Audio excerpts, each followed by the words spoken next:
उनको थोड़ा अभिमान है। ठाकुर जी बोले सत्यभामा को अभिमान दूर करवे के काजे कछु तो करना पड़ेगा। और स्वयं ठाकुर जी क्यों नहीं कर रहे? डरते हैं, इनसे क्या कहेंगे हम।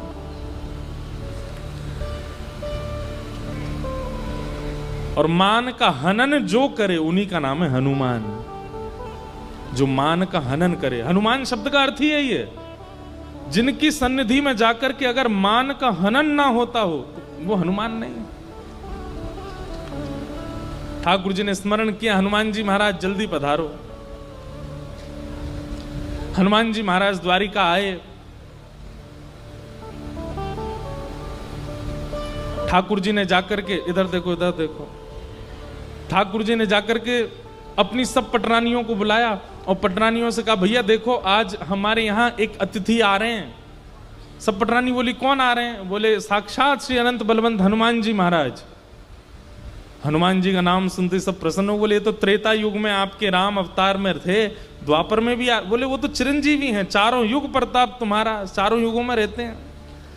बोले हमारी इच्छा है कि एक बार हम, ये भागवत जी की कथा नहीं है, ये अन्य भावों से कथा आती है। तो भगवान ने हनुमान बोले हमने हनुमान जी को बुलाया है कि आओ हमारी द्वारिका में दर्शन कर जाओ। तो रुक्मणी आदि बोली हम पकवान बनाए, हम लड्डू बनाए, हमने सुनी उनको प्रसाद का बड़ा अभ्यास है।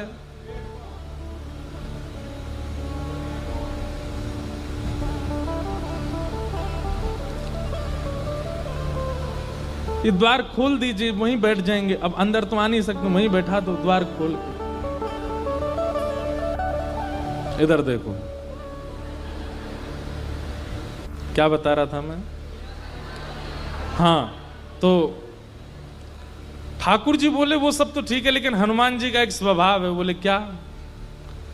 वो हमको अकेले प्रणाम नहीं करते, तो बोले साथ में सीता जी होनी चाहिए तभी प्रणाम करते हैं। अब सब पटरानियां एक दूसरे का मुख देखने लगी, तो फिर हम क्या करें? अब सीता जी तो नहीं है।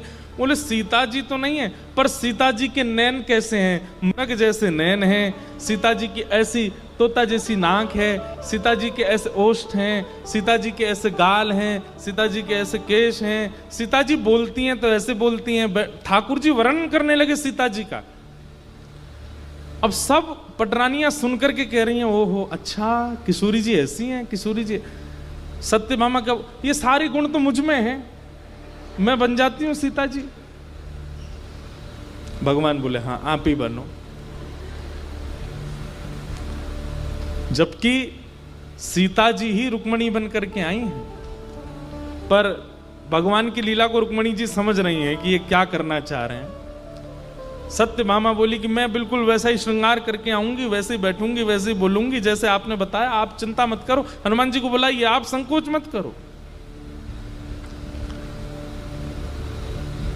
ठाकुर जी बैठे सिंहासन पर, बगल में आकर के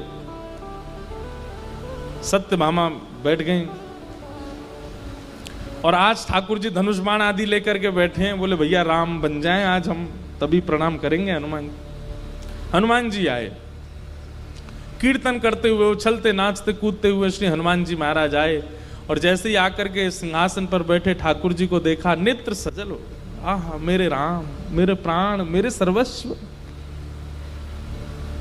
लेकिन जैसे ही सत्यभामा जी को देखा, आंसू आंसू सब पहुंच गए उनके। ठाकुर जी से बोले ठाकुर जी आपने क्या कर दिया? भगवान बोले क्या हो गया? आप जानते हैं कि जब तक जानकी जी बगल में ना हूं मैं आपको प्रणाम नहीं कर पाता हूं। आप ये जानते हुए भी आपने जानकी जी कहां भेज दी, पता नहीं कौन किनको बैठा लिया अपने बगल में।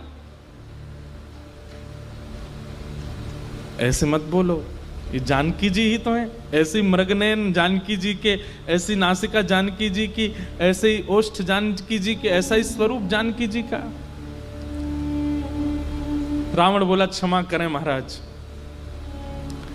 मैं रावण के यहां गया था लंका में, और वहां जब मैंने वहां की सुंदर मंदोदरी आदियों को देखा था, उनका रूप भी इतना सुंदर था, मृग जैसे नेत्र थे, उनकी भी नासिका तोता जैसी थी, उनके भी गाल गुलाबी थे, उनके भी केश ऐसे थे, पर राम नाम का और राम स्मरण का अंजन केवल एक नेत्रों में था, और वो था सीता जी के।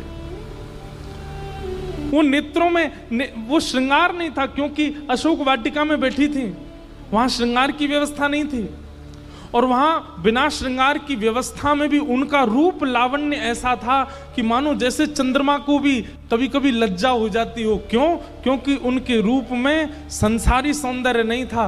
उनकी एक एक अंग को देख करके ऐसा लगता था मानो एक एक रों से राम राम राम राम प्रकट हो रहा हो। और आपके बगल में जो इस वक्त बैठी हैं, उनके किसी भी रों से आपका नाम उद्दीपित नहीं हो रहा है। इसलिए क्षमा करें, मैं आपको दंडवत प्रणाम नहीं करूंगा। सत्यभामा जी तो रो रो के बेहाल हो गई, उनका सारा अभिमान चूर चूर हो गया। और तभी वहां पर लड्डू लेकर के, प्रसाद लेकर के, जैसे कोई अन्य घर के सदस्य सामान लेकर के आते हैं पवाने के लिए, ऐसी सब सखियां आ रही थी। उन्हीं के बीच में से रुक्मणी जी आई, और जैसे ही लड्डू सामने पधराया और हनुमान जी ने जैसे ही रुक्मणी जी को देखा, तुरंत करताल उठा करके नृत्य करने लगा। हाँ, मेरी माँ आ गई, मेरी माँ आ गई, चरणों में दंडवत प्रणाम किया। और रुक्मणी जी के चरणों में निवेदन करे, ने किधर किसको, इधर किसको, इधर किसको, सत्यमा आपने किधर आओ, आप इधर बैठो। और जैसे ही रुक्मणी जी बैठी, दोनों की भले हाँ, आप प्रणाम। सत्यभामा जी का जो अभिमान था वो टूट गया, जाने किस स्थिति में पहुंच गया।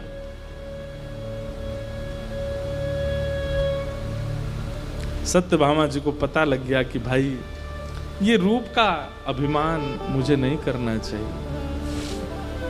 मान का हनन किया सत्यभामा जी के। तो बड़ी लीलाएं हैं ठाकुर जी के गृहस्थ आश्रम में।